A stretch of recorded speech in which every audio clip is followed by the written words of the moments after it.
พุทธองค์เพิ่นบอกว่าธรรมะบางอย่างสามารถละด้วยกายก็ได้บางอย่างละด้วยวาจาก็ได้แต่บางอย่างต้องเห็นด้วยปัญญาจึงจะละได้อีกอย่างละได้ด้วยกายอีกอย่างละได้ด้วยวาจาบัดสุดท้ายอีกอย่างละได้ด้วยปัญญา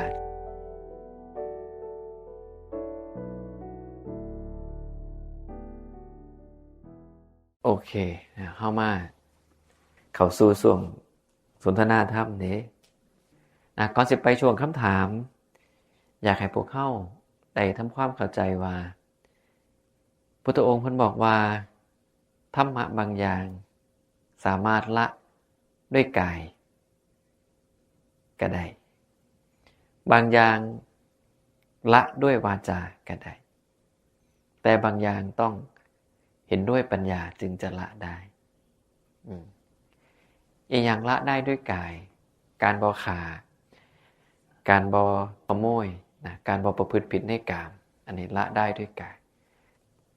ต่อมาละด้วยวาจาก็คือนี่ละการบ่ตัวการบ่พูดยุให้เขาแตกกันการบ่เว้าหยาบบ่เว้าเพ้อเจ้อแต่อันสุดท้ายเห็นอยู่ด้วยปัญญาจึงจะละได้อันนี้คือพวกกิเลสทั้งปวงเลยขันเฮาบ่เห็นด้วยปัญญามันละบ่ได้ขันเฮาสิพยายามถิ่มอย่างเดียวปล่อยอย่างเดียวโดยปัญญาบ่เกิดอันนี้น่ะสิเคยผ่านหูผ่านตาพวกเฮาว่าเมื่อลองปฏิบัติไปแล้วขันปัญญาบ่เกิดเฮาถิ่มบ่ขาดเฮาปล่อยบ่ได้พยายามสิปล่อยเนี่ยมันก็ดึงมาใหม่ถิ่มไปแล้วก็ลังเทื่อก็ห้ำฮ้อนน้ำมันอีกก็ไปหาคือเก่าเพราะใจเฮายังมีความพอใจเฮายังมีความยินดีในสิ่งเหล่านั้นไงแต่เมื่อใดก็ตามเฮาเห็นด้วยปัญญาอย่างถูกต้องอาศัยปัญญาเข้าไปหูไปเห็นโทษของมันเห็นสภาพตามความเป็นจริงของมันบัดสุดท้ายเฮาก็สิละได้การปฏิบัติของเฮาก็ต้องมามุ่งเน้นเพื่อให้เกิดปัญญาเห็นตามความเป็นจริงเลยมีวิธีการปฏิบัติพวกพิจารณาอสุภะ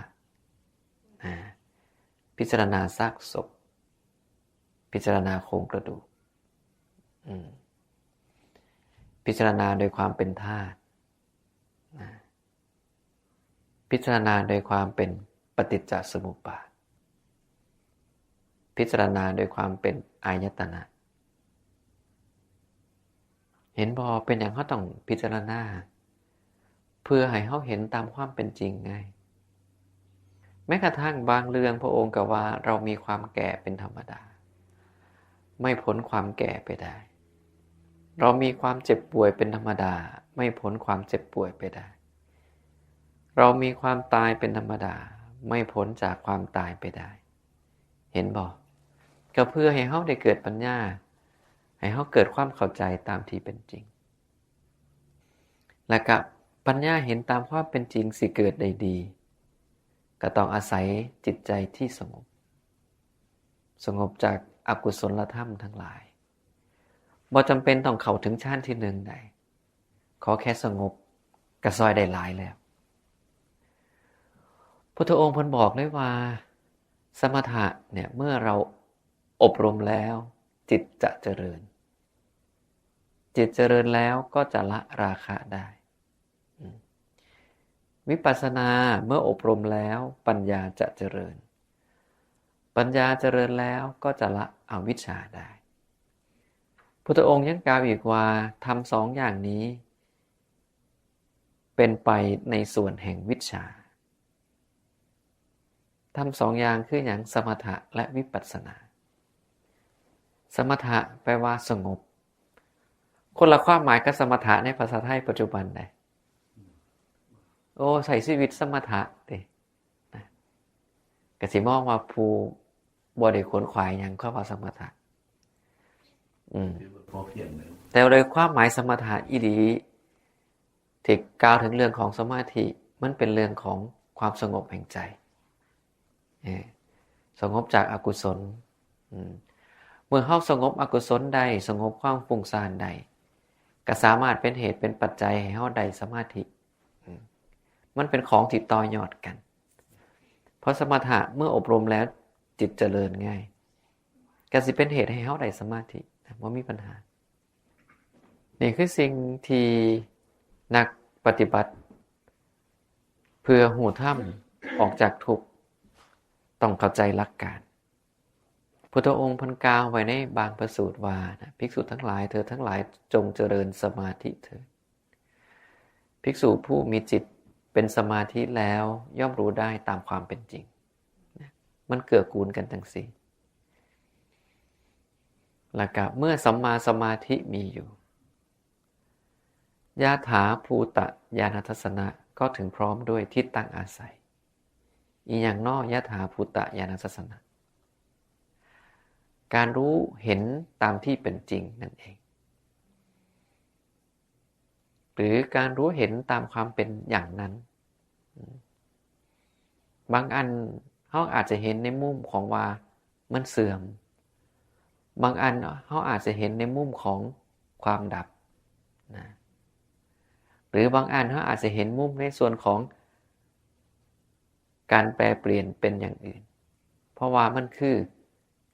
เห็นตามความเป็นจริงอย่างนั้นไงหรือเห็นความเป็นอย่างนั้นของมันก็เหมือนร่างกายเฮาไผสิมองถึงความแก่เฒ่าชราก็ได้นะไผสิมองถึงความตายสิมีในอนาคตข้างหน้าก็ได้มันก็คือสภาพความเป็นจริงทั้งสิ้นแม้กระทั่งเรื่องเล่าของผู้เป็นธรรมวิหารีหรือผู้อยู่ด้วยธรรมพระองค์ก็ยังกล่าวถึงว่าผู้นั้นต้องขยันทำใจให้สงบอยู่ภายในนี่แหละถึงบอกว่าความสงบแห่งใจเป็นสิ่งสำคัญเขาต้องเฮ็ดให้มันได้แต่บ่ต้องเป็นกังวลว่าโอ้มันบ่ทันได้สั้นที่หนึ่งได้ก็ดีแต่บ่ได้มันก็บ่แม่นโตขัดขวางนะขอแค่เฮาฝึกไปเรื่อยๆให้มันสงบเรื่อยๆเดี๋ยวชาติที่หนึ่งมันได้เองทำให้มันได้เป็นแบบว่า skillful หรือ expert ไปเดี๋ยวมันเก่งเองก็คือจังแต่ละคนนั่นล่ะเรียนภาษาต่างประเทศที่แรกนะมันง่ายเสมอแต่เป็นอย่างซุมื้อนี่คือฟังได้เว้าได้ก็อยู่กับมันมาดนเด้ได้ใช้ได้ยินได้ฟังได้เกี่ยวของมันก็เลยเก่งมันก็เลยของรวมไปถึงในศึกษาเพิ่มเติมนะแบบเดียวกันเลยกับความเจริญในธรรมวินัยของพระผู้มีพระภาคต้องอาศัยการฝึกฝนอย่างต่อเนื่องและสม่ำเสมอบ่ต้องฟ้าวบ่ต้องใจร้อนนะแล้วก็บ่ต้องขัดข้องใจว่าโอ้มันคือบ่ทันได้จักเทื่อนึกถึงที่เฮามาต่างเมืองต่างประเทศใหม่ๆภาษาเป็นจังไดแล้วซุมื้อนี่เป็นจังไดเห็นดอกหลักการเดียวกันนะขอแค่ว่าเฮาบ่ถอดใจเฮาบ่ถอยแล้วก็ปฏิบัติไปเรื่อยๆตามกำลังตามสติตามความสามารถนั่นล่ะให้ระลึกเลยว่าสมถะและวิปัสสนาต้องเป็นของคู่กันสมถะคือความสงบแห่งจิตเฮาต้องได้พระพุทธองค์อนุญาตให้เราศึกษาเล่าเรียนนะอนุญาตให้เฮาพิจารณาใคร่ครวญธรรมอนุญาตให้เฮาสาธยายธรรมแม้กระทั่งอนุญาตให้กล่าวธรรมพระองค์มีหลักการว่าเพียงแค่เฮาอย่าใส่เวลาส่วนใหญ่ไปกับเรื่องพวกนี้จนกระทั่งลืมจนกระทั่งห่างจากการหลีกเล่นห่างจากการทำจิตให้สงบอยู่ภายใน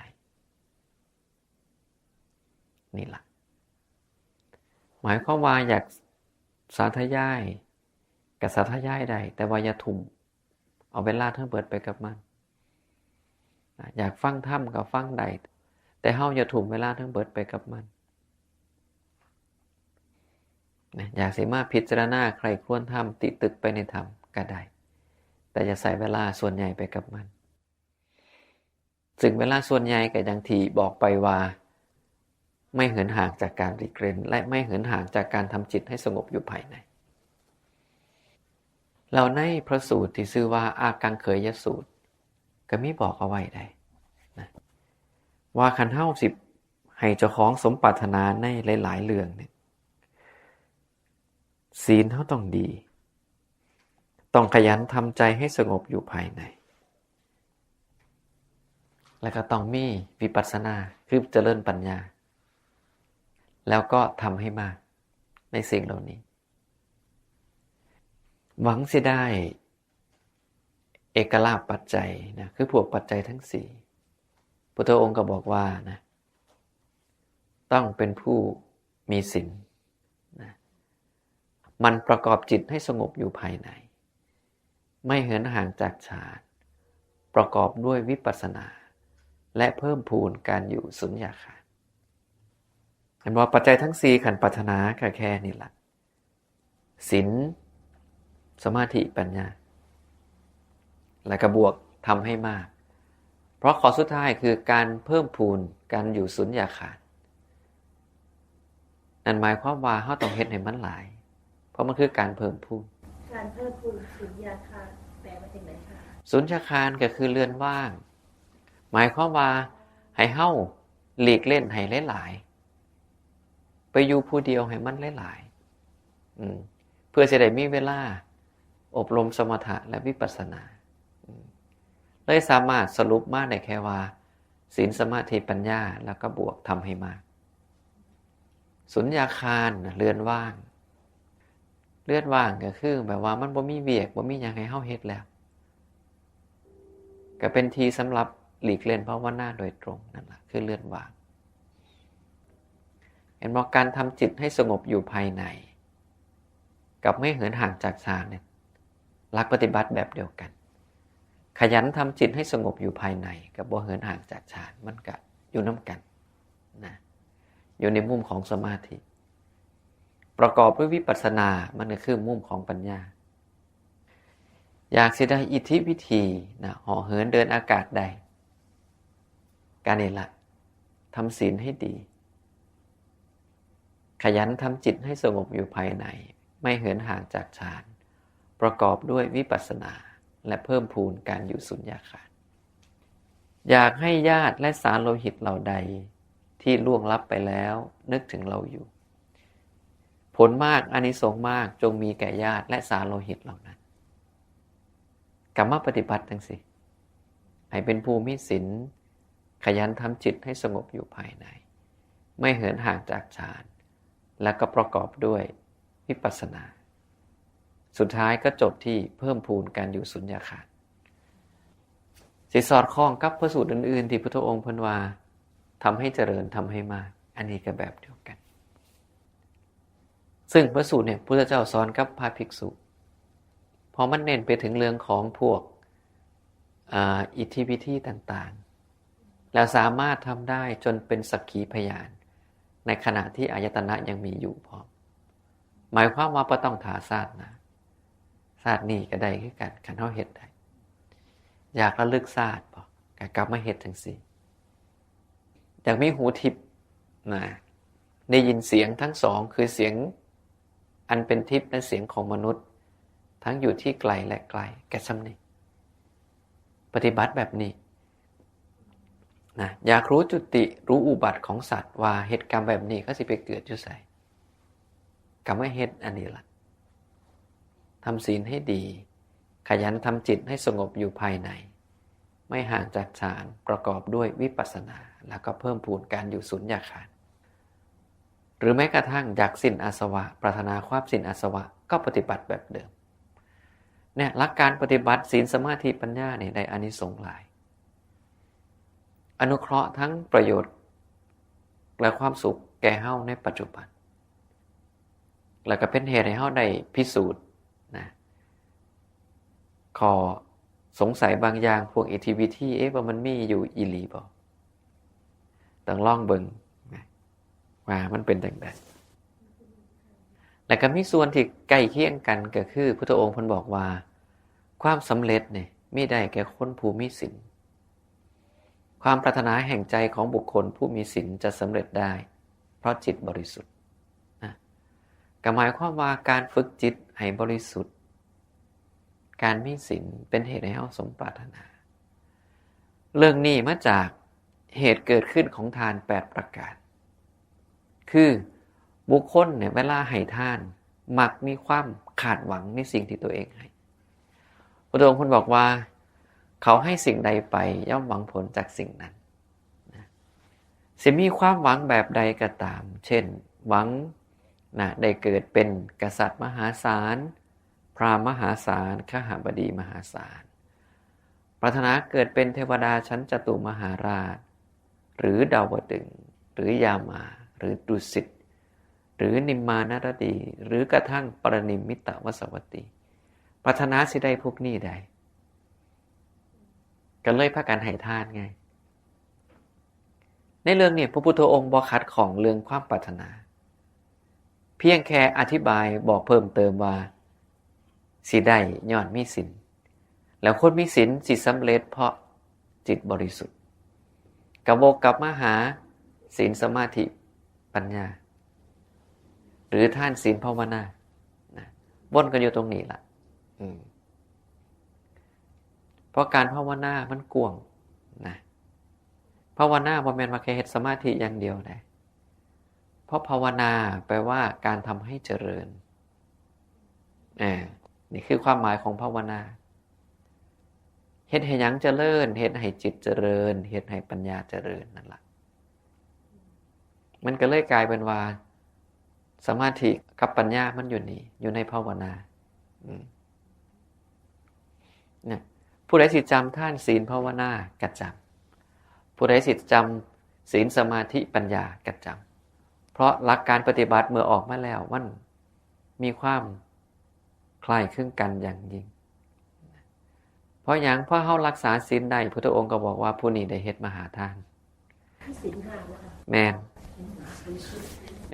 เห็นบ่มหาทานมันกับ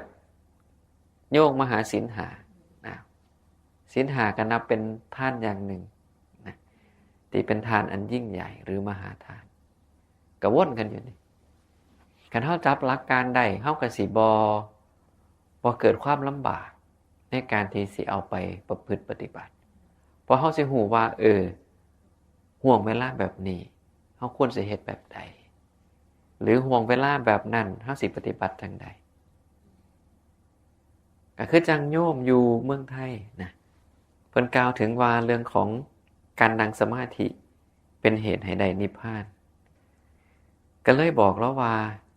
อยากให้ใส่คำว่าทำสมาธิแทนนะเพราะว่าสมาธิเนี่ยมันเฮ็ดได้ในหลายๆอิริยาบถนะพระพุทธองค์เองเพิ่นก็กล่าวว่าในท่าเดินหรือท่ายางก็เป็นสมาธิได้ในท่ายืนก็เป็นไปได้ในท่านั่งหรือท่านอนก็เป็นไปได้เลยบอกแล้วว่าบ่อยากให้ใส่คำว่านั่งสมาธิแต่เป็นว่าทำสมาธิเฮาสิได้เป็นผู้จับฉวยได้เร็วในกุศลธรรมทั้งหลายมีเวลาน้อยนึงก็เอาละนะสั่งสมไปให้บอกว่าทำสมาธิทำสมาธิแมนเพราะว่าหลายต่อหลายนะก็มักมองว่าเมื่อกล่าวถึงสมาธิปุ๊บก็มักนึกถึงเป็นนั่งเลยเป็นเหตุให้เพราะผู้บ่ได้นั่งก็เข้าใจว่าเฮ็ดสมาธิบ่ได้ทั้งที่เฮาเดินไปเดินมาเนี่ยกำหนดความรู้อยู่กับการเดินไปเดินมามันก็พอได้หรือช่วงระยะเวลาที่ถ่าหรือรออีหยังอยู่ก็ตามก็สามารถเฮ็ดสมาธิได้แม้กระทั่งเรื่องเทื่อเฮาเกิดเจ็บไข้ได้ป่วยต้องนอนโรงหมอโรงพยาบาลก็บ่จำเป็นต้องตะเกียกตะกายขึ้นมานั่งได้ก็นอนภาวนาไปนั่นล่ะนอนเฮ็ดสมาธิไปบ่มีปัญหาเนี่ยถึงบ่อยากให้มองว่านั่งสมาธิแต่อยากให้ใส่คำว่าทำสมาธิเขานั่งโดนแล้วนะก็น้ำคืนก็นอนใส่สมาธินอนเกือบชั่วโมงเลยนะคะรับดีค่ะดีรับดีหลายคนก็บอกประโยคนี้คือกัน ฝันบ่จริงนะครับบ่มีฝันนั่นล่ะบ่ฝันหลายอีกฝันแต่ก็มีคนบางกลุ่มใดคันเฮ็ดสมาธิก่อนนอนแล้วนอนบ่หลับพอจิตมันตื่นมีผู้บางคนบ่หลับก็แล้วแต่เพราะสมัยหนึ่งช่วงเรียนมัธยมมัธยมก็พอปัญหาว่า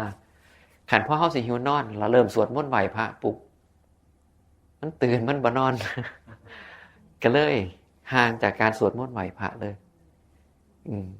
นึกออกกันเนาะปกติผู้เฒ่าเพิ่นสอนว่าก่อนนอนให้สวดมนต์ไหว้พระมาติพอเริ่มหิวนอนเท่านั้นล่ะสวดมนต์ไหว้พระปุ๊บล้มตัวนอนปุ๊บบ่หลับ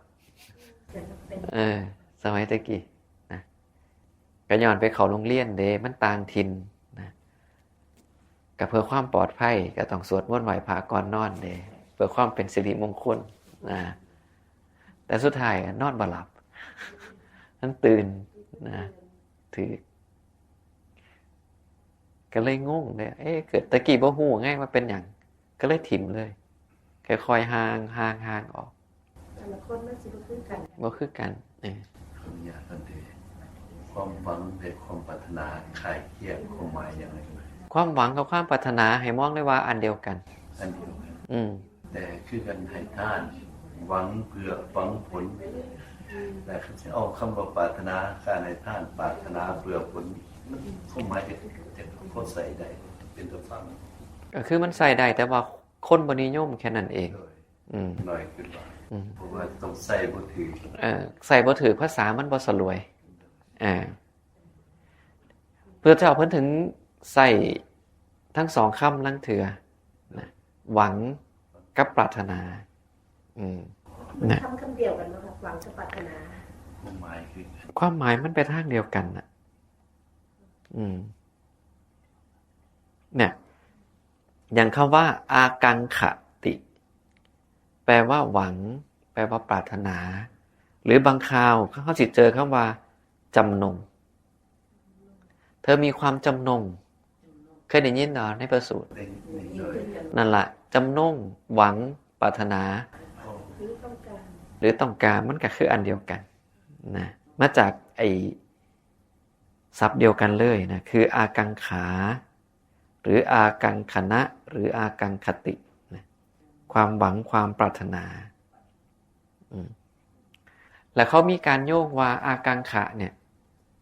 มันก็อันเดียวกันกับตัณหาอากังขาเพราะตัณหาน่ะเดิมอาตมาเคยเข้าใจว่าอยากอย่างเดียวได้แต่พอไปเปิดคำอธิบายในพจนานุกรมหมายถึงความปรารถนาก็ได้หมายถึงความต้องการก็ได้ไม่ได้หมายถึงตัณหาก็เนี่ยเดียวกันเป็นคำที่เป็นความหมายลักษณะเดียวกันเนี่ยในพจนานุกรมเขายังบอกเลยว่าอากังขาหมายถึงความจำนงหมายถึงตัณหาหมายถึงความโลภหมายถึงความปรารถนาเห็นบอกปรารถนาเป็นตัณหาถึงอาตมาถึงเคยบอกว่าขึ้นอยู่กับว่าเฮาปรารถนาสิ่งใดเลยเคยสอนพวกญาติโยมว่าตัณหาขันพิจารณาให้ดีบ่แม่นผู้ร้ายไปเสียทีเดียวขึ้นอยู่กับว่าเฮามีความอยากใดมีความต้องการในสิ่งนั้นปรารถนาบ่หมายถึงที่เฮาคือแบบเป็นสันโดษเกินไปที่เท่าใดสันโดษกับปรารถนาสันโดษต่างจากปรารถนาใดสันโดษตามความหมายเนี่ยคือยินดีตามที่เรามียินดีตามที่เราได้นี่คือสันโดษเนี่ยให้ระวังด้วยว่าทรัพย์ซุมือเนี่ยกับทรัพย์ในพระสูตรถึงแม้สิเป็นอันเดียวกันแต่ความหมายบ่ตรงกันเนี่ยอย่างคือสันโดษเนี่ยกันนี่ก็ชัดว่าสันโดษปัจจุบันที่เฮาเข้าใจกับสันโดษตามพระสูตรสิคนละอันสันโดษก็มีสมัยก็พอใจสมถะเห็นเนาะเนี่ยสมถะกับอีกอันนึงที่ในพระสูตรกับปัจจุบันใส่บ่ตรงกันโอ้ผู้นี้คือใส่ชีวิตสมถะแท้แต่ว่าใส่ว่ากำลังเทือก็ได้ยินบางคนบอกว่าสันโดษจะมีนั่นล่ะแต่กลายเป็นว่าสันโดษเนี่ย เฮาได้อีหยังมาเฮามีอีหยังอยู่กับพอใจในสิ่งที่เฮามีคนผู้นี้สิบ่ทุกข์ง่ายแต่ว่าเขาก็ขยันคือเก่าได้ย้อนหยังคันเขาอยากได้หลายเขาก็ต้องดูต้องมันนะแต่เขาได้มาแล้วปุ๊บเขาก็สิพอใจในสิ่งที่เขาได้นี่คือสันโดษสันโดษว่าแม่นว่าเป็นคนที่บ่ทะเยอทะยานเป็นคนที่บ่ดูบ่มันว่าแม่นคนอีหยังก็ได้บ่เพิ่นหาอีหยังได้เพิ่นมีอีหยังอยู่เพิ่นก็พอใจเอาก็หมายว่าพอเพียงเลยก็น่าสิพ่อนำมาใส่น้ำกันได้คำว่าพอเพียงมันสิใกล้ๆกับคำว่าสมะชีวิตตาใส่ชีวิตให้เหมาะสมซึ่งสันโดษมันโยกมาหาเรื่องของจิตใจเฮาโดยตรงว่าเป็นทั้งใจถือส่วนสมาชีวิตตามันเป็นการใส่ชีวิตให้เหมาะสมมีหน่อยก็ใส่ตามหน่อยมีหลายสิใส่หลายก็บ่ได้ผิดส่วนสมถะนั่นล่ะคือกันสมถะคือสงบแต่ปัจจุบันนี่ก็กลายเป็นว่าใส่ชีวิตสมถะก็คือคนแบบว่าบ่มีหยังเป็นสมถะนั่นล่ะซึ่งก็ต่างไงดังนั้นลังเทื่อช่วงหลังอาตมาต้องพยายามเปิดพจนานุกรมประจำเพราะเห็นแบบนี้ล่ะสิ่งที่เจ้าของเข้าใจกับสิ่งที่ปรากฏในพระสูตรที่เป็นความหมายตามพระสูตรนะมันคนละอย่างดังที่เคยเว้าสู่ฟังเรื่องทุกข์กันล่ะเวทนาเป็นทุกข์สัญญาเป็นทุกข์สังขารเป็นทุกข์มึนตึบเลยพิจารณาบ่เป็นในสมัยตะกี้สุดท้าย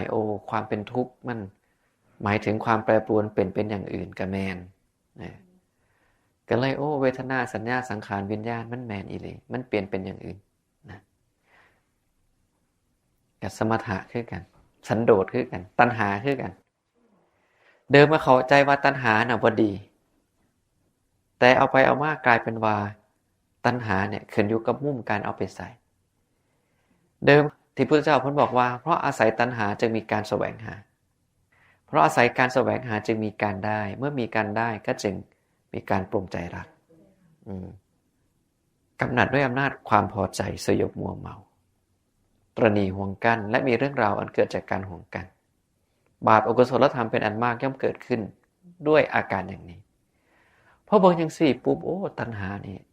เป็นเหตุให้เฮาบ่ดีเด้นี่นะแต่ผลไปพ่อพระสูตรที่พระองค์บอกว่าการแสวงหามี2อย่างการแสวงหาที่ไม่ประเสริฐกับการแสวงหาที่ประเสริฐบอกตัณหาเป็นเหตุให้เฮาแสวงหาเฮาสามารถเลือกแสวงหาสิ่งที่ประเสริฐได้นี่นะการแสวงหาสิ่งที่ประเสริฐคือนิพพานการที่เฮาแสวงหานิพพานอยากได้นิพพานต้องการนิพพานบ่แม่นเรื่องผิดตัวนี้ตัณหาคันใส่ถือมันก็มีประโยชน์นะคืออยากอยู่ในที่ว่างดีเล่นในที่ว่างเปล่าเป็นในทางตัณหากันตัวเฮาแสวงหาในทางเจริญในทางถือนั่นล่ะก็แบบเดียวกันหรือจำได้บ่ทุกข์ใดๆทุกข์ทั้งหมดนั้นมีฉันทะเป็นมูลมีฉันทะเป็นเหตุเพราะว่าฉันทะเป็นมูลเหตุแห่งทุกข์ก็กลายเป็นว่าฉันทะบ่ดีเลยนี่เพราะมันเป็นมูลเหตุแห่งทุกข์แต่พอมาเบิ่งในพระสูตรพระองค์บอกว่าธรรมที่พระองค์แสดงแล้วด้วยปัญญาอันยิ่งพวกเธอจงเล่าเรียนจงทำให้เจริญจงกระทำให้มากซึ่งในนั้นมีหยังอิทธิบาท4อิทธิบาท4มีหยังฉันทะเป็นอย่างพุทธเจ้าเคยให้เฮามาสนใจสันทะนะหรือแม้กระทั่งในอริยมรรคมีองค์8ที่เฮาสาธยายกันเห็นดอกฉันทังชเนติปลูกความพอใจหรือทำความพอใจให้เกิดขึ้นก็ต้องอาศัยฉันทะคือเก่ากลายเป็นว่าฉันทะเองการเฮาใส่ให้เป็นก็เป็นเรื่องที่ดีแต่คันใส่บ่เป็นมันก็ก่อโทษก็คือจังตัณหาเฮาสิแสวงหาอีหยังไปแสวงหาสิ่งที่มีสภาพเหมือนกับเจ้าของมาติหรือไปแสวงหานิพพานก็อยู่ที่การพิจารณาตัดสินใจเลือกของเฮาทั้งสิ้นเลยบ่แปลกใจว่าเป็นอย่างพุทธองค์เพิ่นว่าธรรมะของเพิ่นละเอียดลึกซึ้ง มันบ่สามารถพิจารณาโดยมุมเดียวได้เลยถ้าสุดแล้วไม่สุดกับปัญญาเนาะต้องถึงปัญญาระหว่างมันเกี่ยวกับตัณหา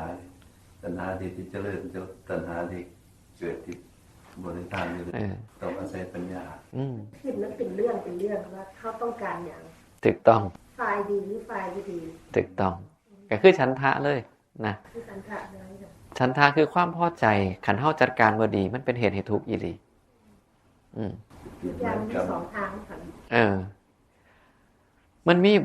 หลายพระสูตรใดที่พระเจ้าบอกว่าเวลาพระองค์ตอบคำถามพระองค์สิบ่ตอบฝ่ายเดียวนะอย่างเช่นเรื่องความคุกคลีปกติจะได้ยินว่าพุทธองค์บ่ให้ยินดีในการคุกคลีกันแต่มีพระสูตรหนึ่งพระองค์บอกว่าพระองค์ไม่ได้ตำหนิการคลุกคลีไปเสียทั้งหมดแล้วบ่ได้สรรเสริญการคลุกคลีไปทั้งหมดคือการคลุกคลีกับบุคคลเนี่ยพระองค์ติเตียนแต่การคลุกคลีกับเสนาสนะที่เงียบสงัดพระองค์สรรเสริญนี่พวกหน่อยนี่คลุกคลีในธรรมะจริงๆก็ให้ระวังโลดนะคุยกันไปคุยกันมามันสิออกไปนอกเรื่องได้บ่นี่เพราะหยังอาตมามีประสบการณ์สมัยอันนี้ไงมีอยู่บางช่วงบางปีพระมาบวชหลายนะคือแต่ละคนสิมีกำหนดบวชบ่ซ้ำกันแล้วมื้อบวชกับมื้อศึกแต่ละคนสิต่างกันเพราะเพิ่นได้นั่งสนทนากันเท่านั้นล่ะมื้อศึกจบมื้อเดียวกันหมดนะกันย้อนการคุกคลีนี่ไงเดิมเพิ่นก็บอกว่าเพิ่นมาสนทนาธรรมเพิ่นมาคุยธรรมะกันเด้ก็บ่มีผู้ใดอยากห้ามเด้ก็ขอเหตุผลเพิ่นบอกแล้วว่าสิคุยธรรมะสนทนาธรรมโอเคมันเป็นเรื่องที่ดีก็สนับสนุนแรกๆก็เริ่มต้นด้วยธรรมะนั่นล่ะหลังๆมาก็เริ่มถามแล้วนะก่อนบวชมาจากไสเฮ็ดอีหยังอยู่หม้องใดศึกมื้อใดบัดนี้พอได้อยู่นำกันไปเรื่อยๆเกิดความคุ้นเคยเกิดความสนิทสนมกันบัดนี้เฮาก็ไปพร้อมกันก็ได้แน่กำหนดศึกพร้อมกันเบิดอาตมางงเลยโอ้ตายหมู่เจ้าสัมพ่อครูบาอาจารย์วัดปฏิบัติหลายหม่องเพิ่นพยายามบ่ให้พระใหม่คุยกันหลาย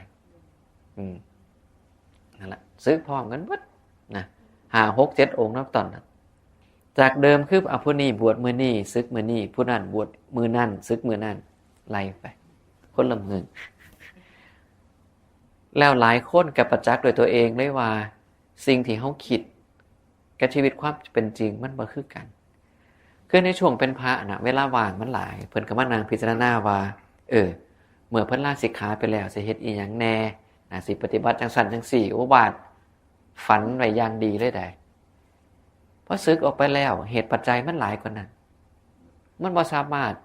เป็นไปอย่างที่เจ้าของต้องการได้ทุกอย่างแต่ตอนเตือนก่อนสึกนั่นเพิ่นบ่ฟังได้เพิ่นก็คิดว่าเนี่ยเพิ่นพิจารณามาดีแล้วเนี่ยต้องจังซั่นจังซี่นะแต่สุดท้ายก็ประสบด้วยตัวเองเหตุปัจจัยมันมีหลายอย่างไงเรื่องบางเรื่องเวลามันบ่เหมาะสมมันจึงบ่ทันได้สำเร็จเรื่องบางเรื่องเหตุปัจจัยเฮาสร้างบ่ทันได้พอมันก็เลยบ่ทันได้มาแต่ในความคิดเนี่ยมันสำเร็จทุกเรื่องแล้วไงแล้วถึงขั้นที่ว่าออกไปแล้วสินัดกันไปพอกันหม่องหันหม่องนี้ไปเที่ยวหันเที่ยวนี้ได้มีอยู่ช่วงนึงเขากลับมายามก็เลยถามว่าเป็นจังไดโปรเจกต์พวกเจ้า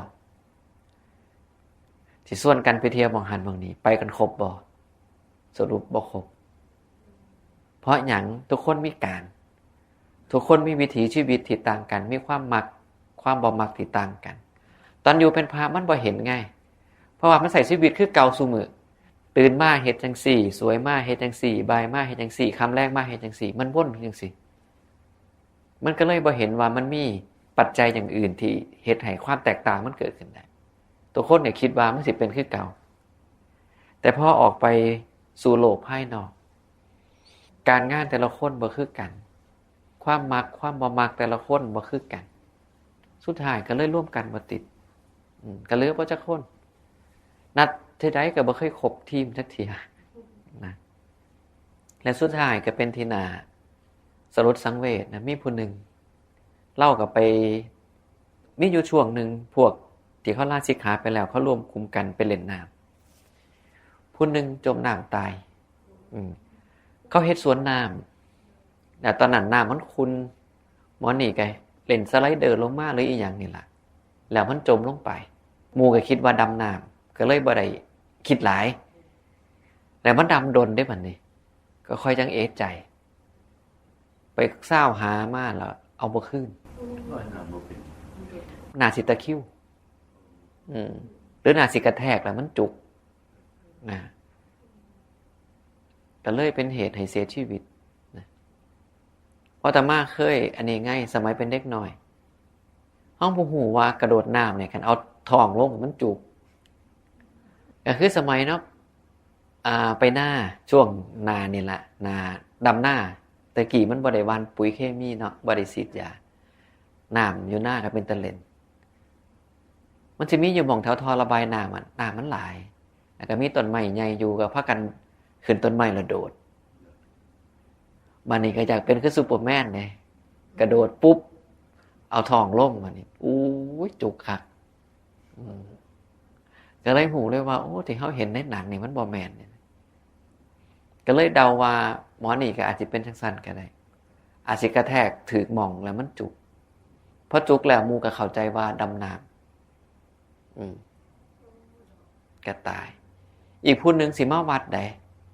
แต่ว่าฝ้าวโพดขี่มอเตอร์ไซค์มาแล้วรถมันมีอยู่สองข้างตัวของไปแสกกลางไง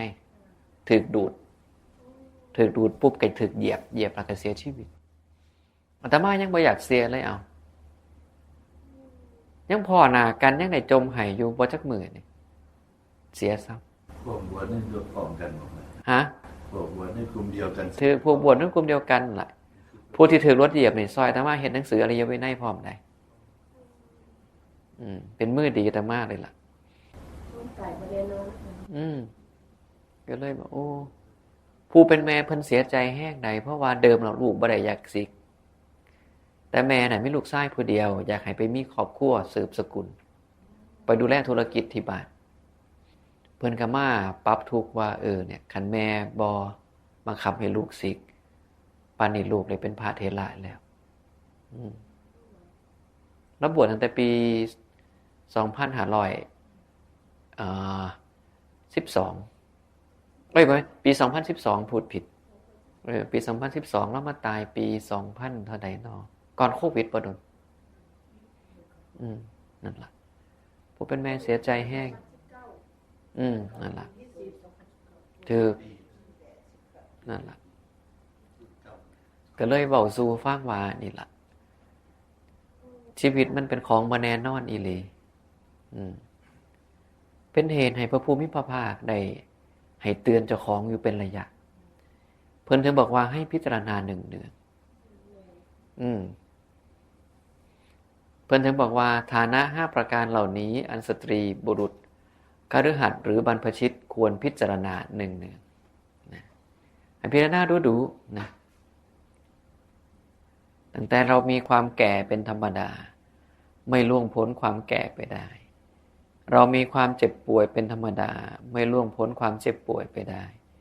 เรามีความตายเป็นธรรมดาไม่ล่วงพ้นความตายไปได้เราจะต้องพลัดพรากจากของรักของชอบใจกันทั้งนั้นเราเป็นผู้มีกรรมเป็นของตนเป็นทายาทแห่งกรรมมีกรรมเป็นกำเนิดมีกรรมเป็นเผ่าพันธุ์มีกรรมเป็นที่อาศัยทำกรรมใดไว้ดีก็ตามชั่วก็ตามจะต้องเป็นผู้รับผลของกรรมนั้นเสื่อมาว่าการที่เฮาพิจารณาฐานะทั้งหานี่อยู่เรื่อยๆแม้เพียงข้อเดียวสิเป็นเหตุให้มรรคเกิดขึ้นมรรคในที่นี้คือหนทางเพื่อการออกจากทุกข์และเมื่อเราเสพอบรมทำให้มากซึ่งมรรคนั้น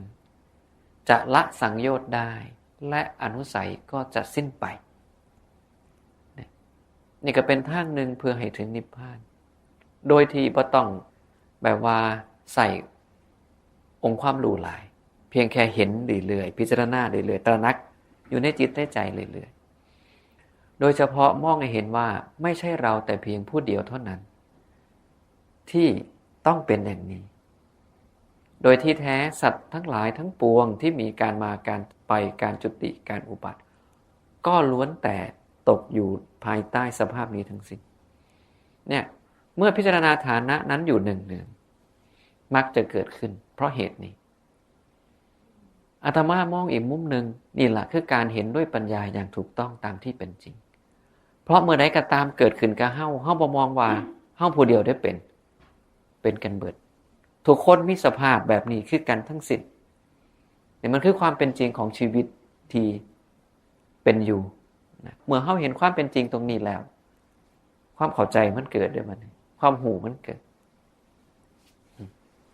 สุดท้ายเฮ็ดไปเฮ็ดมากันละสังโยชน์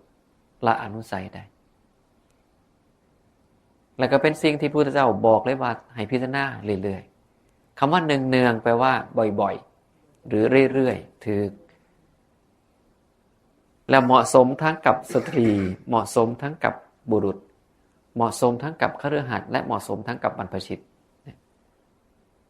ประเด็นนี้กันน่าสนใจว่าเฮาบ่ค่อยได้ยินได้ฟังเราเป็นสิ่งที่กลายเป็นว่าครอบคลุมทั้งคฤหัสถ์บรรพชิตครอบคลุมทั้งผู้หญิงผู้ชายแล้วก็บ่ยากบ่ซับซ้อนเพียงแค่ต้องทำให้เจริญทำให้มากก็คล้ายๆกับที่บอกพวกเฮาก่อนหน้านี้แล้วว่าเมื่อเห็นอยู่ด้วยปัญญาจึงจะละได้ละได้ฮอดสังโยชน์ละได้ฮอดอนุสัยบ่ธรรมดาเด้ไม่โอกาสภายใน5 ปีที่ผ่านมาแล้วก็เลยได้จะเสียสาไปว่าเสียผัวไปซะหลังจากหันแล้วก็ผ่านมาอีกลูกชายก็แต่งงานกับย่ายออกไปลูกสาวก็คุณยายก็หัวเพิ่นจะเลี้ยงหลานมา 2-3 ปีแล้วเพิ่นก็มีแฟนใหม่พาลูกย่ายออกไปอันนี้ก็นอกจากขายเงินอันนี้เบิดส่วนแสดงบ่มีหยังแต่ว่าก็บ่มีถูกได้ล่ะกันเป็นเรื่องปกติเดี๋ยวนี้กับบ่มีถูกก็อยู่นำน้องสาวถามบัดนี้บ่มีหยังให้เฮาเป็นห่วงคนอื่นเป็นห่วงเฮาแต่ว่าคนอื่นเป็นห่วงเฮาแต่เฮาบ่เป็นหยังบ่เป็นหยังเฉยๆธรรมดารู้สึกว่ามันเบาบางแล้วก็เมื่อคืนแบบจะถามนี่แต่แม่แล้วกันไอ้กับน้องก็เป็นห่วงเฮาแต่ว่าคันว่าจะธรรมดาได้ค่ามาเข้าพุทธวิทยาประมาณ5 ปีที่ผ่านมานี่ก็รู้สึกว่ามันเบาบางเบาบางหลายแล้วเขาเจ้าคิดว่าเฮาสิทุกข์บ่เฮาสิโศกเศร้าก็บ่มีหยังแล้วกันถามว่าคิดฮอดลูกฮอดหลานมันก็คิดฮอดเป็นเรื่องปกติถูกต้องแต่ว่าที่บ่ตีโพสิพายสิบ่มีน้ำตาบ่มีหยังมันเป็นเรื่องปกติคือเฮาไม่เฮียนแบบนี้แล้วเฮารู้สึกว่ามันก็มีการพัดภาคแม่นแล้วอีกมื้อนึงเฮาก็ต้องตายถูกก็เลยว่าเป็นเรื่องปกติเขาคิดว่าคันว่ารู้สึกว่าไปได้ได้ประโยชน์หลายดีแล้วล่ะแม่นคันว่าบ่เฮียนเรื่องนี้ก็สิมีความโศกเศร้าก็สิมีเรื่องการพัดภาคมีเรื่องที่ว่าเฮาบ่ได้เฮียนขนาดนี้มันนี่เป็นเรื่องปกติแต่ยิ่งได้หัวได้มีเวลาไปทำงานแล้วก็มีเวลากลับมาอยู่บ้านในสมาธิจังซี่น่ะภายใน5 ปีนี้มีการเปลี่ยนแปลงหลายอย่างแล้วนี่ก็บ่มีเงินมีซาบ่มีหยังคิดว่าสิไปซื้อบ้านแม่ก็บ่ไปซื้อน้องก็ไปซื้อสิไปซื้อเฮ็ดหยังเฒ่าแล้วแก่แล้ว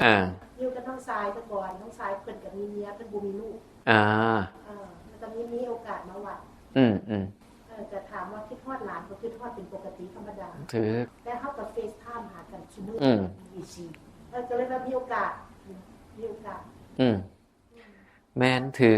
คือการเฮามาศึกษาและปฏิบัติธรรมะเนี่ยสิ่งที่เฮาสิได้อีหลีคือมองทุกสิ่งทุกอย่างว่ามันเป็นเรื่องปกติหรือเรื่องธรรมดาในพระสูตรพุทธองค์มันถึงใส่คำว่าธรรมดาไงแกคือจังที่โยมบอกล่ะมันเป็นปกติจริงอยู่เฮามีความคิดฮอดคิดถึงนั่งเทื่อก็มีความเสียใจแน่บางอารมณ์แต่มันบ่ถึงขั้นที่แบบว่าเฮาสิมาทุรนทุรายเพราะมันเป็นเรื่องธรรมดาของมนุษย์ที่ความหักความผูกพันมันมีนะความเศร้าโศกเสียใจจากการห่างกันหรือการพัดพรากกันมันมีอยู่แล้วแต่เพียงแค่ว่าเฮาสิบ่จมอยู่กับมันแล้วก็สิบอกมามันก็ตรงคือมันเบาค่ะที่เป็นอยู่คนเดียวบ่ได้บ่สนหมู่สนหยังได้ก็ได้จำที่เอาย่ำโทได้โตเลยก็ เซยเกิดกับต้องมาทีเอาลูก งั้นละ ไปพ่อว่างไปหมดแหละอาทิตย์หน้ามีลูกสาวเพิ่นก็ซื้อตั๋วเครื่องบินให้ไปหาเพิ่น อาทิตย์นึงพอเพิ่นซื้อบ้านที่พุ่นก็เลยจะไปเบิ่งหลานแดแล้วก็ไปยามเพิ่นไปบ้านเพิ่น ถือ เบิ่งบ้านเพิ่นอาทิตย์นึงแล้วสิกลับมา กัดปกติไงความสัมพันธ์มันก็ต้องรักษาแม้สมัยพุทธกาลเอาหมู่ภิกษุก็ยังไปเยี่ยมไปยามพระพุทธเจ้าหูข่าวว่าพุทธเจ้าอยู่เมืองใดก็ยังพากันไปแม่นบ่ล่ะเฮาเองนี่ก็ลูกหลานเฮาสิไปมันก็บ่ผิดไปยามเขา ถือ ก็เลยว่ารู้สึกว่าเขามาเข้าพุทธวจนะนะรู้สึกว่ามันปล่อยมันวางได้หลาย นี่ถือว่าได้ เป็นเรื่องปกติ ถือได้ประสบผลของการศึกษาปฏิบัติแต่อาตมาเคยพอบางคนไหนเราออกจากตรงนี้ไปเพราะเรามองว่าบ่สามารถซอยเล่าออกจากทุกข์ได้คือปีนั้นพอเราเสียพอเสียแล้วเราเอาธรรมะมาใส่บ่เก่งก็เลยเป็นเหตุให้เจ้าของเผชิญหน้ากับความทุกข์อย่างยิ่งแล้วก็มองว่าโอ้ธรรมะพระพุทธเจ้านี่ซอยบ่ได้ก็เลยถอยไปทางอื่นนะมามองลังเทือก็อาจจะเป็นเพราะว่าเพิ่นศึกษาแต่ตัวบทพยัญชนะหลายเกินไปบ่เพิ่นบ่ได้มีโอกาสพิจารณาโดยปัญญาบ่ได้มีโอกาสเอาปัญญาเข้าไปเห็นบ่ได้มีโอกาสมาทำความเพียรทางจิตบ่จึงบ่เข้าใจว่านี่คือปกติของชีวิตนี่คือธรรมชาติของชีวิตที่มันต้องพอบ่แม่นว่าเฮาสิเอาชนะความแก่เฒ่าบ่ได้ว่าเอาชนะความตายได้แต่เฮาสิอยู่กับมันแบบว่ารับได้มันคือการรับได้นะยอมรับได้อีหยังสิเกิดก็ต้องปล่อยให้มันเกิดอีหยังสิเป็นไปก็ต้องปล่อยให้มันเป็นไปแต่ว่าเฮาเฮ็ดของเฮาให้มันดีที่สุดพอแล้วคิดว่าเป็นเรื่องปกติบัดแม่บ่ได้เสียมันบ่ได้หายได้อ้ายบ่ได้เสียของ2024นี่เขาเลยก็บ่ได้หายเขาเลยมันสมาธิบอกเราบ่ให้เป็นหัวบ่น้อยนะไปทางดีเขาเลยมันเสียกับมือมันเซามาแล้วก็หักมันยังออกเลยล่ะมันเซากับมันสู้ขันหักออกยังต้องเติมมันเซาไปเลยอยู่เมืองฝรั่งคนนั้นไม่ได้โศกเศร้ายังได้คนนั้นพอเจ้าเป็นไปทรมานตัวเองกันโอ้บอกมากจังสี่เนาะรุ่นพวกนี้เด้อสิเป็นจังสี่เราได้สิมีแต่ข่าวแบบนี้ล่ะสิมีแต่เรื่องการพลาดพลาดการสูญเสียนี่ล่ะเป็นห่วงคนหน่อยนี่นะมันต้องเป็นห่วงเป็นตาญากับคนสื่อพี่สาวมันกับบริยาพอนึกถึงโยมมูตมาเคยเบาง่ายตอนนั้นเนาะมันว่ายามก็บอกว่าสมัย10 กว่าปีก่อนเนี่ยกับพากันเลี้ยงฉลองได้ลูกได้แต่งงานนะฉลองวันเกิดลูกมูฉลองมูแต่งงานนะต่อมาก็เริ่มเนี่ยไปงานศพพ่อของมูไปงานศพแม่ของมูและช่วงหลังอีกจักหน่อยก็สิเริ่มเป็นแบบนี้ล่ะเอาแล้วไปงานศพมูแทนเนี่ยมันนี่มันก็เป็นไปตามกาลเลยอ่ะแต่มาถึงแบบเนี่ยขนาดเขาบ่ได้เขามาศึกษาจริงๆจังๆเขาก็ยังเข้าใจความเป็นไปของชีวิตแต่เขาบอกประโยคนี้เองเลยว่าเนาะ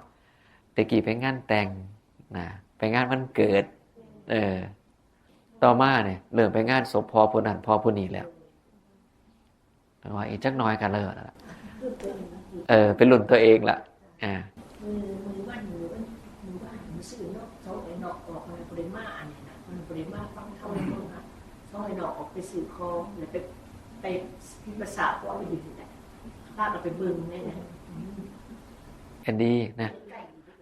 แต่มายางไปมาแล้วถืออาตมายางออกจากพูนไปเนี่ยถืออาตมายางไปมาแล้วนะ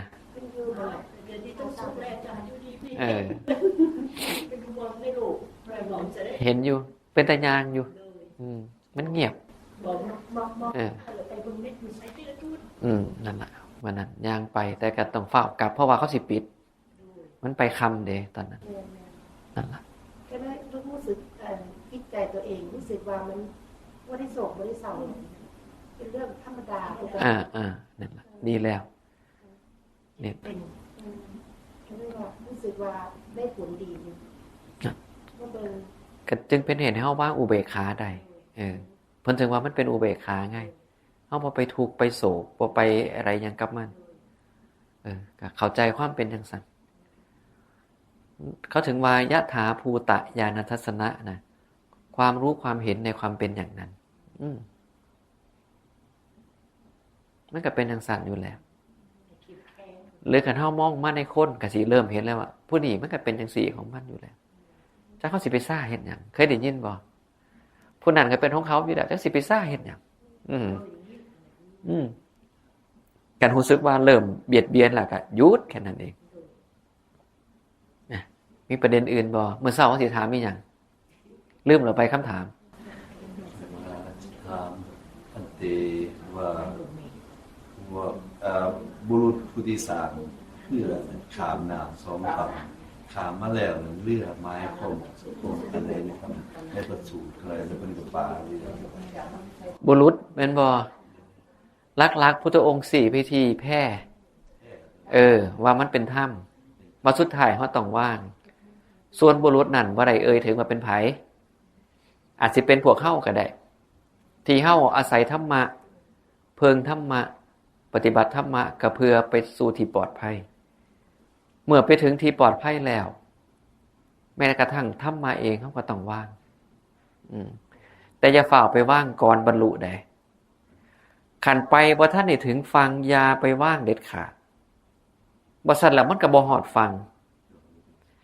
ซึ่งคันเฮาถึงฟังแล้วเฮาสิฮู้เองว่ามันต้องปล่อยเพราะเข้าใจแล้วได้ว่ามันได้ขึ้นถึงฟังแล้วเข้าใจตอนนี้แล้วตอนที่ตอนเจ้าไม่เลยเป็นยังกับป่าเพื่ออะไรเลยบุรุษถามฟังแล้วคอยเข้ามาห้องไม้ว่าเพื่อเป็นยังเนาะทันทีว่าตายว่าธรรมะถือมันอันนั้นแล้วเด้ก็เข้าใจทะลุปูโป่งแล้วบ่ต้องมานั่งแบกมานั่งหยังแล้วอันนึงอีกพระภิกษุทกเถียงกันในตอนที่พระพุทธองค์นั้นเป็นประมุขอยู่ชูเรานั้นบ่ได้เป็นอริยะบอกเลยบ่ได้รักษาวินัยบ่ได้เรียนธรรมะบ่ได้ปฏิบัติวินัยบ่ในตอนปฏิบัติแต่ว่าตอนนั้นทิฏฐิมันเกิดไงพระพุทธองค์เป็นประมุขอยู่ในอันนี้คือในเมืองโกสัมพีเลยล่ะเรื่องนี้ไปหามแล้วเขายังบ่ฟังจากเรื่องเล็กๆน้อยๆได้องค์หนึ่งไปกล่าวหาองค์ที่2ว่าเฮ็ดความผิดพระวินัยองค์ที่2บอกว่าเจ้าของบ่ผิดบ่ได้ผิดเนี่ยพุทธองค์ตัดสินบ่ได้ในสมัยนั้นเกี่ยวกับคืออันดับแรกเนี่ยตอนนั้นอย่าลืมนะว่าพระพุทธองค์ยกความใหญ่ให้สงฆ์คือเรื่องบางเรื่องสงฆ์จัดการเองได้จากเรื่องความผิดเนี่ยก็แค่มันมีวิธีการแก้ไขอยู่กับแก้ไขไปตามปัญหาคือผู้หนึ่งว่าผู้ที่2ผิดผู้ที่2ปฏิเสธว่าเจ้าของบ่ผิดแล้วพระพุทธองค์สิแก้จังได๋แล้วเขาบ่สนใจพระพุทธองค์แก้ง่ายองค์ที่1ก็มีหมู่เป็นกลุ่มของเจ้าขององค์ที่2ก็มีหมู่มีกลุ่มของเจ้าของต่างฝ่ายต่างเสือหมู่เจ้าของก็เลยแตกกันเป็นฝ่ายซุ่มนึงก็หาว่าพระไอ้เนี่ยเฮ็ดผิดแล้วบ่ยอมรับผิดซุ่มพระทุศีลอีกอันนึงก็ว่าพวกนี้กล่าวหามั่วภาษาบ้านเฮาก็เลยแบ่งกันเป็น2ฝ่ายเข้ากันบ่ได้เพราะฉะนั้นจินตนาการเบิ่งว่าในสมัยนั้นครูเขียนประวัติเรื่องนี้ว่าจังศาสนาของเฮาสงฆ์ที่บ่ได้ทำตามวินัยที่พระพุทธองค์บัญญัติไว้แล้วก็คอยจืดจางมาในทุกมื้อทุกคราวที่เกิดเป็นเรื่องเป็นราวมาตามที่มีข่าวคือประเด็นบางอย่างน่ะหลักพิจารณาแต่ละคนมันบ่ซ้ำกันเมื่อแต่ละคนพิจารณาบ่ซ้ำกันปุ๊บความล่าวฉานมันก็เลยเกิดขึ้นไงนึกออกบ่จังสมัยอยู่วัดเก่าคือกันมีพระองค์หนึ่งเพิ่นมองว่าพวกยาวะชีวิตคือพวกหมากไม้เนี่ยยำบ่ได้ต้องเฮ็ดเป็นน้ำเท่านั้นนี่ พิ่นว่าจังซี่เลยได้แต่ว่าพอไปเบิ่งในพระวินัยก็บ่ชัดเพราะในวินัยก็บอกแค่ว่าไม่สำเร็จประโยชน์แก่ของควรเคี้ยวในของควรเคี้ยวไม่สำเร็จประโยชน์แก่ของบริโภคในของควรบริโภคภิกษุใดไม่มีเหตุแล้วฉันก็ปรับอาบัติปัญหาคือเพิ่นบอกว่านี่แน่ไม่สำเร็จประโยชน์แก่ของควรเคี้ยวนี่มันย้ำว่าได้อาตมาก็ได้ถามว่านี่เด้ของควรบริโภคบริโภคก็คือกินเอาคันบอกว่าไม่สำเร็จกับของควรบริโภคเอาก็กินบ่ได้ตัวสั่น คือคำฟ้องในบักสมอเป็นผู้ดูมันอย่างว่าเป็นยาพวกเป็นยา กันนี่ไงองค์นี่เพิ่นบอกว่าต้องเฮ็ดเป็นน้ำเท่านั้น โอเมเป็นน้ำ ถือเพิ่นก็ยกอันนี้ขึ้นมาไงนี่แหละเห็นบ่ สำเร็จในน้ำที่คือ กะนี่คือปัญหาว่ามันบ่ลงไงฝั่งหนึงบอกว่าน่าสิยำได้นะอีกฝั่งหนึงบอกว่ายำบ่ได้นี่เด้เนี่ยซุมื้อนี้ก็ยังเป็นอยู่เด้ แล้วตัวใดละถือยำได้เลย บ่มีผู้ใดฮู้ มีไปแล้ว แล้วแต่ว่าสิพิจารณานั่นหมายความว่าบางวัดเพิ่นบอกว่ายำบ่ได้เลยก็ต้องยำบ่ได้ก็ต้องเป็นน้ำเท่านั้นบางวัดหนักกว่านั้นต้องบ่มีกากถือนี่ไงซึ่งมันเป็นการพิจารณาที่ปลีกย่อยออกไปบางวัดก็บอกก็เป็นหยังสิยำบ่ได้หมายถึงหลังเที่ยงบ่ค่ะ ถือเห็นบ่เนี่ยปัจจุบันมันยังมีได้ โดยเพื่อจะมาพิจารณาโอ้สมัยก่อนพุทธกาลนี่แล้วภิกขุเถียงกันพุทธองค์เป็นผู้มุขของอันนั้นอยู่เพิ่นภิกขุยังเถียงกันได้เลยครับ เถียงกันเพราะว่าคือผู้หนึงบอกว่าเจ้าของบ่ผิดอีกผู้หนึงบอกว่าผิดเด้มันบ่แม่นว่าความผิดบ่มีหรือมีมันบ่ชัดเจนและเขาบ่สนใจสิให้พระพุทธเจ้าตัดสินประเด็นมันอยู่หม้องนี้ หน้าที่เพิ่นให้พุทธองค์เป็นผู้ตัดสิน เอาก็เขาบ่ให้พระพุทธเจ้าตัดสินเขายังบอกพระพุทธเจ้าเลยว่าบ่ให้ไม่ยุ่งนี่มีองค์หนึงบอกจังซี่ได้ไดบ่ให้พระพุทธเจ้าไม่ยุ่งเนี่ยมันปานนั้นได้พุทธองค์ถึงตำหนิว่าคนไพร่ๆส่งเสียงเอตโรนะแต่หาผู้ใดเข้าใจว่าตัวเองเป็นคนพาลนี่เห็นบ่กลายเป็นว่าไอ้นี่มันบังตาไงมันปิดกั้นการรับรู้บ่เกรงใจพระพุทธเจ้าเลยที่ว่าองค์นั้นห่างจากพระวินัย เบิดกลุ่มที่ต้องบอกว่าเบิดกลุ่มเพราะหยังองค์นี้เว้าแล้วบ่มีองค์อื่นขาดแสดงว่าเขาเห็นตรงกันท่านบอกว่าเบิดซุ่มเพิ่นว่าพวกบัณฑิตลืมตัวนั่นล่ะพุทธองค์เพิ่นถึงจากไปไงพอจากไปแล้วชาวบ้านก็เลยบอยคอตบ่ใส่บาตรบ่ถวายอาหารบ่นิมนต์ไปสั่นอยู่บ่ได้แล้วบัดนี้ก็คิดได้ติว่าโอ้เฮ็ดบ่ถือก็เลยนำก้นพุทธเจ้าไปขอขมานี่ล่ะคล้ายๆเทวทัตไงพออกุศลมันครอบงำมันบ่เข้าใจดอกว่าอันไหนถูกอันไหนผิด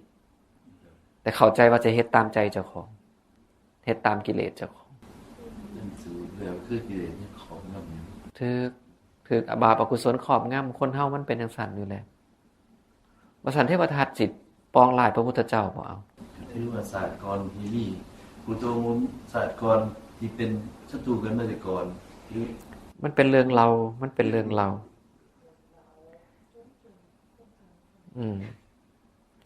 มันเป็นเรื่องเล่าพระบ่เอามาเป็นจริงเป็นจังนะเนี่ยพวกใดยังผูกใจเจ็บอยู่ว่าผู้นั้นได้ด่าเราได้ทำร้ายเราได้เอาชนะเราได้ลักทรัพย์ของเราเวรของพวกนั้นย่อมระงับไม่ลงส่วนพวกใดไม่ผูกใจเจ็บว่าผู้นั้นได้ด่าเราได้ทำร้ายเราได้เอาชนะเราได้ลักทรัพย์ของเราเวรของพวกนั้นย่อมระงับได้ในยุคไหนก็ตามเวรทั้งหลายไม่เคยระงับได้ด้วยการผูกเวรเลยแต่ระงับได้ด้วยไม่มีการผูกเวรธรรมนี้เป็นของเก่าที่ใช้ได้ตลอดถ้าหากไม่ได้สหายที่พาตัวรอด เป็นปราชญ์ที่มีความเป็นอยู่ดีเป็นเพื่อนร่วมทางแล้วก็จงทำตัวให้เป็นเหมือนกับพระราชาซึ่งละแว่นแคว้นที่พิชิตได้ไปแล้วจากนั้นเที่ยวไปคนเดียวดุจช้างมาตังคะเที่ยวไปในป่าตัวเดียวการเที่ยวไปคนเดียวดีกว่าเพราะไม่มีความเป็นสหายกันได้กับคนพาลพึงเที่ยวไปคนเดียวและไม่ทำบาปเป็นคนมักน้อยดุจช้างมาตังคะที่เป็นสัตว์มักน้อยเที่ยวไปในป่าเห็นหรอนี่คือสิ่งที่พระเจ้าตักเตือนแต่บ่ได้ตักเตือนภิกษุรูปนั้นไดพระองค์เปล่งอุทานขึ้นเพราะเขาบ่ฟัง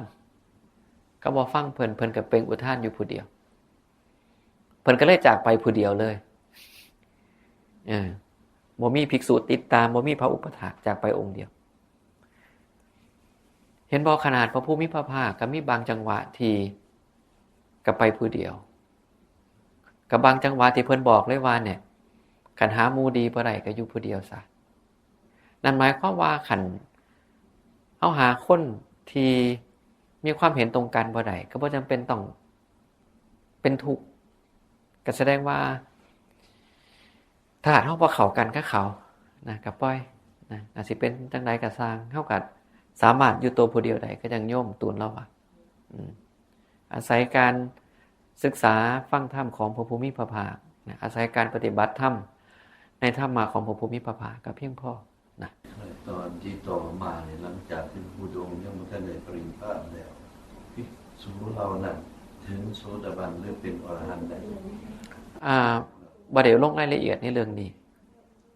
แต่สุดท้ายทั้งเบิดไปขอขมาพระพุทธเจ้านะก็คือขึ้นอยู่กับว่าคันขอขมาแล้วและตั้งใจประพฤติปฏิบัติบ่คันตั้งใจประพฤติปฏิบัติก็บ่มีปัญหาเห็นบ่การจัดการคนส่วนใหญ่บ่แม่นเรื่องง่ายดังนั้นแล้วเวลาเฮาอยู่กับคนแล้วเขาสิเป็นต่างๆเฮาก็ต้องทำใจเพราะมันคือคนนะก็มองให้เห็นตามสภาพความเป็นจริงแล้วว่าแต่ละคนมันเป็นจังซั่นอย่าไปซ่าแม่นความคิดต่างคำเว้าต่างการกระทำต่างคันรู้สึกว่าอยู่นำแล้วบ่คือก็ช้างมาตังคะแต่ว่าพุทธเจ้าเพิ่นก็กล่าวอยู่ว่าคันอยู่กับคนพาลให้มีสติกำกับแล้วก็ให้สามัคคีกันบ่ได้ให้ไปติเตียนเขาได้รักษาจิตเจ้าของเพราะเขาบ่สนใจฟังเฮาอยู่แล้วสิไปว่าไปบอกเขาจังได๋บ่มีสติก็คือจัดการเจ้าของแต่ว่าก็สามัคคีกันเพราะลางเทื่อมันต้องอยู่บ้านเดียวกันอยู่หม้องเฮ็ดงานเดียวกันอยู่สังคมเดียวกันอยู่ชุมชนเดียวกันมันเลี่ยงบ่ได้คือเกี่ยวของให้น้อยที่สุดเกี่ยวของเท่าที่จำเป็นที่เหลือเฮาก็เป็นสร้างมาตังคะแต่ก็บ่ต้องมาทะเลาะเบาะแว้งกันโดยถ้าท่านสมมุติว่าเฮาไปตีเตียนคนอื่นเฮาก็เป็นลบสิ่งที่ได้นะบ่ขึ้นอยู่กับว่าตามความเป็นจริงนั้นในโอกาสที่สมควรไหมคันเฮ็ดจังซั่นพุทธองค์เพิ่นโอเคได้คันเห็นแล้วว่าเขาควรติเตียนเฮาก็ต้องติเตียนแต่ต้องเบิ่งโอกาสนำต้องเบิ่งคนนำว่าเขายอมให้เฮาติเตียนบ่คันบ่ยอมเฮาก็ต้องวางไว้ก่อนหรือเวลาอันนี้มันบ่เหมาะสมเฮาก็ต้องวางไว้ก่อนนะแล้วเมื่อมีเวลาที่เหมาะสมค่อยเว้าค่อยคุยกันแป๊บเดียว 8:00 นแล้วตีเตียนกลับคืนโดยท่านควรหมายความว่าสิบ่เสียก็ต้องเบิ่งว่าขันกาละมันบ่เหมาะสมแสดงว่าเฮาใจฮ้อนไปแสดงว่าเฮาบ่ทันได้รักษาจิตให้ดีเฮายังไหลไปตามอารมณ์อยู่ไงอารมณ์อยากเว้าเนาะแต่บ่ได้คำนึงว่ากาละนี่เหมาะสมบ่เหมาะสมมันบ่ง่ายนะพาเองก็ยังทั้งเทื่อก็ยังมีปัญหากันเห็นปุ๊บก็เว้าเลยนะมันบ่ทันถูกต้องพิจารณาบ่ทันซึ่งสิ่งที่ช่วยได้คือสติสัมปชัญญะมันสิทันความคิดทันอารมณ์แล้วมันสิเบรกได้สิบ่เบรกแตกนะสติบ่ทันผู้คิดที่ต้องสัญญาเตรียมแล้วนี่ก็ทันนะเออนี่ สติสัมปชัญญะบ่ทันมันออกกฎ ก็บอกเป็นหยังก็ได้หู้คอบกพร่องจะได้แก้ไขนะเอาเนาะวันนี้8 โมงแล้ว คืนนี้ก็พอสมควรแก่เวลา ไปเฮาเต็มตัวลำลา อะระหังสัมมาสัมพุทโธภะคะวา